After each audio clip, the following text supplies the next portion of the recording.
ప్రభువైన యేసుక్రీస్తు నామములో మీ అందరికి వందనాలు. దేవుని మాట్లాడిందాం కూసేపు. దేవుడు చెబుతున్నాడా, మనిషి కుమారునికి విరోధంగా మాట్లాడిన వాళ్ళకే క్షమార్పణ ఉంది కానీ కలదు, కానీ పరిశుద్ధాత్మకు విరోధంగా మాట్లాడిన వాడికి ఈ యుగమంది అయినా కానీ రాబోయే యుగమంది కానీ పాప క్షమార్పణ లేదంట. పరిశుద్ధాత్మకి విరోధంగా మాట్లాడిన వాళ్ళు ఏంటి, పరిశుద్ధాత్మ వాళ్ళు అట్ట గంతులేస్తున్నారేంటి, అయ్యేస్తున్నారేంటి అనుకుంటారు కదా కొందరు. అట్లాగా పరిశుద్ధాత్మను దూషించిన వాళ్ళకంట, అపహాసం చేసిన వాళ్ళకంట ఈ యుగమందు వచ్చే రాబోయే యుగమందు కూడా సమర్పణ లేదంట. మనిషి కుమారుడి కంటే ఏసైనా ఒక మాట అన్నా అది సమర్పణ ఉందంట, కానీ పరిశుద్ధాత్మగా ఏలుపరిచిన వాళ్ళకి సమర్పణ లేదు.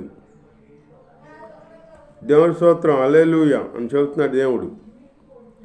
అట్లాగే మనం మాట్లాడేది మనం ఆలోచించి మాట్లాడాలి. మనం ఎది మడితే అది మాట్లాడకూడదు, ఎవరు మడితే వాళ్ళని గబుక్కుని అనకూడదు. అట్లా ఉండాలి.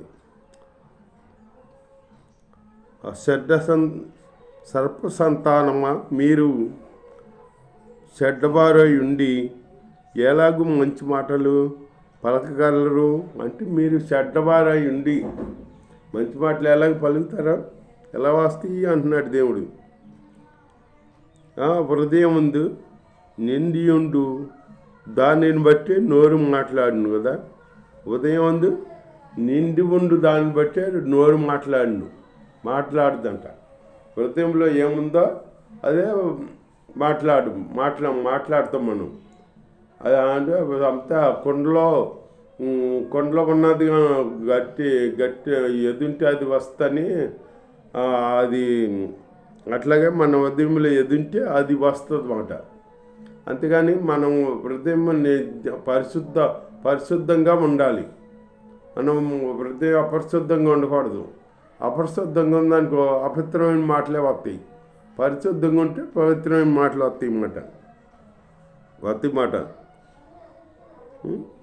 నేను మీతో చెప్పినదేమనగా, మనుషులు పలుకు వ్యర్థమైన ప్రతి మాటలను గూర్చి విమర్శ దినమందు లెక్క చెప్పాలంట.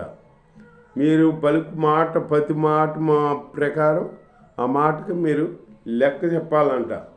దేవుడికి నీకు తీర్పు ఉంటుంది.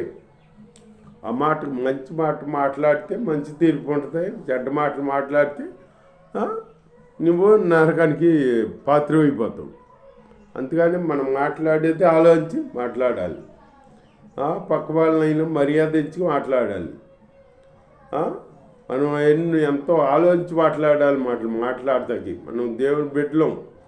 ఇప్పుడు లోకం వాళ్ళు అయితే ఏం ఆలోచన లేకుండా మాట్లాడేస్తారు వాళ్ళు. అట్లా మనం చేయకూడదు, అట్లా మాట్లాడకూడదు. మనం ఆలోచించి మాట్లాడింది అని దేవుడు చెబుతున్నాడు అన్నమాట. ఆలోచించి మాట్లాడాలి. నువ్వేం మాట్లాడతావో నీ మాటను బట్టే నీకు తీర్పు ఉంటుంది అన్నమాట. దేవుని స్తోత్రం.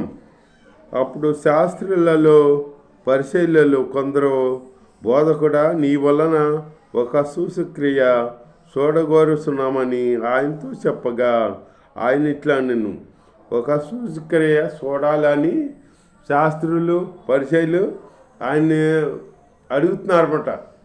ఆయన అడుగుతున్నారంటే ఆయన ఏం చెబుతాడో అని ఆయన్ని శోధించాలని వీళ్ళు. ఆయన ఏదన్నా ఎక్కడన్నా తప్పు మాట మాట్లాడితే ఆ తప్పును బట్టి ఈయన్ని మనం నిలబెట్టచ్చు అని ఆయన శోధిస్తున్నారన్నమాట. సూచక్రియ అడుగుతున్నారు, చూరగొడుతున్నామంటున్నారు అనమాట. దేవుడి స్తోత్రం. చెప్పగా ఆయన ఇట్లా, నేను వ్యభిచారులైన చెడ్డతరం వారు సూచక్రియలు అడుగుతున్నారు. ప్రవర్త అయిన యోరాను గూర్చి సూచక్రియ కానీ మరే సూచక్రియ వారికి అనుగ్రహింపబడదు. అంటే వీళ్ళు చెడ్డవారు ఉండే సూచక్రియ చూడాలని, నీ వల్ల ఒక సూచక్రియ మేము నీలో చూడాలని మేము అడుగుతున్నాము. చేతావని అంటే మీరు చెడ్డవారయ్యండి ఎబుసు ప్రవర్త అయిన యోనా గురించి చూసే క్రియ కానీ ఇంకే చూసే క్రియ వారికి అనుగ్రహించబడదు. యోనా 3 రోజులు తిమింగలం రాత్రి 3 రాత్రి పగలు తిమింగలం కడుపులో ఉన్నాడు. ఎలాగున్నాడో అలాగే మనిషి కుమారుడు కాడ భూగర్భంలో 3 దినాలు ఉంటాడనమాట అని చెప్పాడనమాట. 3 దినాలు యోనా తిమింగలం కడుపులో ఉన్నాడనమాట. దేవుడి మాట వినకుండా యోనా వేరే మార్గాన్ని వెళ్తుంటే అట్లా జరిగిందన్నమాట. అప్పుడు సముద్రంలో ఎత్తి ఆ తిమింగలం వచ్చి మింగిందన్నమాట యోనాని. దేవుని స్తోత్రం. ఆ యోనా 3 దినాలు ఎట్లయితే తిమింగలం కడుపులో ఉన్నాడో అట్లాగే 3 దినాలు మనిషి కుమారుడి కాడ భూగర్భంలో ఉంటాడు అని చెప్పాడనమాట. అంటే 3 దినాలు సమాధిలో ఉన్నాడు కదా యేసయ్య. అది దేవుడి స్తోత్రం. హల్లెలూయ. 3 రాత్రి పగలు భూగర్భంలో ఉండును. నినివే వారు యోనా ప్రకటన విని మారు మనసు పొందిరి గనుక విమర్శ సమయమున నినివే వారు ఈ తరం వారితో నిలబడి వారి మీద నేరస్థాపన చేతురు. ఇదిగో నాకంటే గొప్పవాడు ఇక్కడ ఉన్నాడు. విమర్శ సమయముందు దక్షిణ దేశ ప్రాణి ఈ తరం వారితో నిలవబడి వారి మీద నేరస్థాపన చేతకు వస్తాట. ఆమె సొలొమోను జ్ఞానమును వింటకు భూమంతములో నుండి వచ్చెను. ఇదిగో సొలొమోను కంటే అక్కడ చూసి వచ్చింది కదా. సొలొమోనుకి జ్ఞానం ఉందే, ఆయనకి అంత జ్ఞానం ఎలా వచ్చింది అని చెప్పి షేబా దేశపు రాణి వచ్చిందన్నమాట. సొలొమోను జ్ఞానం చూడాలని వాళ్ళ రాజ్యం చూడాలని వచ్చింది. వచ్చి సొలొమోన్ని ప్రశ్నలు అడిగిన ప్రశ్నలు కానీ సొలొమోను ఆ సమాధానం చెప్పాడు. చెబితే అప్పుడు ఆవిడంతా వెళ్ళేటప్పుడు సొలొమోను కంటే ఇక్కడ గొప్పవాడు ఉన్నాడని ఆవిడ చెప్పింది. సొలొమోను కంటే గొప్పవాడు ఉన్నాడు ఇక్కడ అని చెప్పింది. దేవుని స్తోత్రం. అప్పుడు వింటకు భూమంత అపవిత్రాత్మలు ఒక మనిషిని వదిలిపోయిన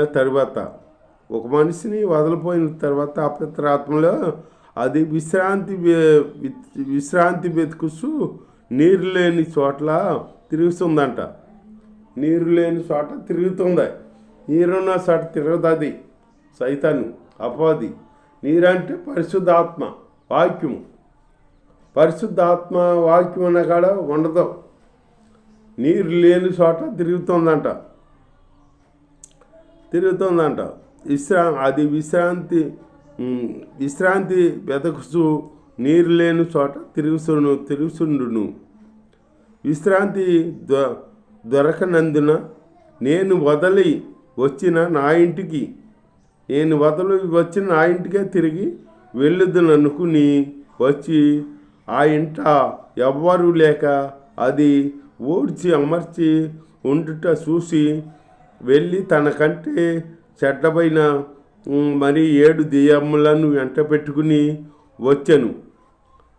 తనకంటే మళ్ళీ చెడ్డమైన 7 దెయ్యాలు ఆవిడ ఒకళ్ళని అపవిత్రత పట్టింది. అపవిత్రత పడితే వాళ్ళు ఏం చేశారో సేవకులను తీసుకొచ్చి ప్రార్థన చేయించారు.